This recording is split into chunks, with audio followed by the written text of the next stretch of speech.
தன்னுடைய மகனை பிரகலாதனை கூப்பிடுறான். டேய், என்ன எப்ப பார்த்தாலும் நாராயணன் நாராயணன் நாராயணன்ட்டு நாராசமா இருக்கு என் காதுல. உங்க அப்பன் இந்த உலகத்துக்கு மன்னன், எல்லாரும் சொல்றாங்க நான் தான் கடவுள். நீ கடவுள் இல்லப்பா, நீ சாதாரண மனிதன். கடவுள்ங்கிறவர் இப்படி கிடையாது. உன் கடவுள் எங்கடா இருக்காரு? எல்லா இடத்துலயும் இருக்காரு. எங்கடா இருக்காரு? எல்லா இடத்துலயும். எல்லா இடம்னா இதோ இந்த தூண்ல இருக்காரு, இந்த துரும்புல இருக்கிறாரு அப்படிங்கிறாரு. ஏது இந்த தூண்லையா அப்படின்னு கையில வச்சிருக்கிற அந்த ஆயுதத்தை வச்சு டங்குன்னு அடிக்கிறான். இந்த தூண்லையா டங்குன்னு அடிக்கிறான். இந்த தூண்லையா டங்குன்னு அடிக்கிறான்.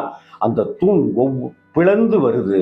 அங்கே ஒரு அக்னி பிழம்பாக உருவெடுக்கிறார் பெருமாள். எப்படி?